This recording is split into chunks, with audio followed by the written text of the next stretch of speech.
হাতীগাঁও শাহনগৰ নিবাসী কৃপা ষ্টেটত থাকোঁ। কৃপা ষ্টেটৰ ফাৰ্ষ্ট ফ্ল'ৰত থাকোঁ। সেই ফ্ল'ৰটোতে আশ্ৰাফুল হক নামৰ এজন ভাড়াতীয়া থাকে। সেই ভাড়াতীয়াই মোক ইমান টৰ্চাৰ কৰিছে, ঘৰৰ ভিতৰত আহি সি মোক ডাণ্ডা লৈ মাৰিবলৈ আহে, মোক ছেক্সুৱেল হাৰাছমেণ্ট কৰিছে। সি কয় কি তোৰ ৰুমলৈ আহ, পইচা দিম, বহুত বেয়া মন্তব্য কৰিছে আৰু অনবৰতে 4-5ডাল লাঠি লৈ সি মোক জানৰ ভাবুকি বাৰে বাৰে দি আছে। মই দুটা ল'ৰা ছোৱালী লৈ পেলাই মই ফ্লেটত, মোৰ মিষ্টাৰ বাহিৰত চাকৰি কৰে কাৰণে তেওঁ চাকৰি সূত্ৰে বাহিৰত থাকে। মই দুটা ল'ৰা ছোৱালী লৈ পেলাই ঘৰৰ ভিতৰত থকাৰ ভয় কৰি দিছে। ইমান হাৰাছমেণ্ট কৰিব ধৰিছে যে সি ওলাবই নোৱাৰোঁ, লাঠি এডাল অনবৰতে তাৰ হাতত থাকে আৰু মোক মাৰি মোৰ ফালি দিম বুলি কয় বাৰম্বাৰ। সি মানে বুজি পোৱা নাই সি কিহৰ কাৰণে এইখিনি কৰি আছে। বহুত মেণ্টেলি টৰ্চাৰ কৰিছে, ছেক্সুৱেলি মই পাৰ হৈ যাব নোৱাৰোঁ। সি বেয়া ইংগিত দিয়ে, গাত মোক ঠেলা মাৰি দিয়ে, বহুতখিনি কৰিছে। মই আজি মানে অসম আৰক্ষীৰ ওচৰত ধন্যবাদ জনাইছোঁ যে তেওঁলোকে মোক বহুতখিনি সহায় কৰিলে। মই মানে উচিত বিচাৰ বিচাৰিছোঁ যাতে আৰক্ষীয়ে মোক নিৰাপত্তা দিয়ে, কাৰণ মোক তেওঁ জানৰ ভাবুকি বাৰে বাৰে দিছে।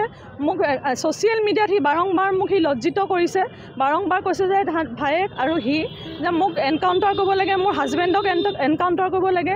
মোৰ মানুহজনটো বাহিৰত থাকে, তেওঁ এতিয়া যদি কিবা জানৰ ভাবুকি আহে বা তেওঁ অকণমানো যদি কিবা এটা হয়, তাৰ সম্পূৰ্ণ ৰেছপনচিবিলিটি ই আশ্ৰাফুল হক হ'ব।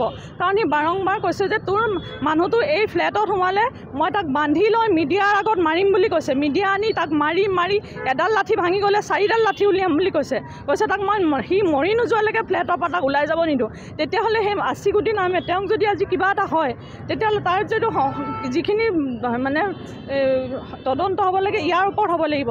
ইমান বেছি জানৰ ভাবুকিৰ কাৰণে মই ঘৰত থাকিব নোৱাৰা অৱস্থা হৈ গৈছে। কোনো ধৰণৰ তাৰ লগত মোৰ হেৰি নাছিলে, কিন্তু সি নিজে এখন ধন আৰম্ভ কৰি ল'লে।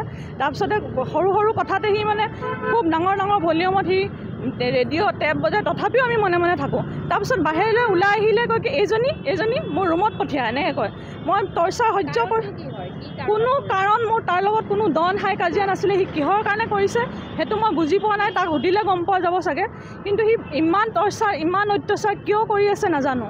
আৰু অকল মোকেই নহয়, ফ্লেটৰ আমি 14 ঘৰ মানুহ থাকোঁ। 14 ঘৰ মানুহৰ তাৰে 4-5জন 70-65 বছৰ বয়সীয়া মানুহ হয়।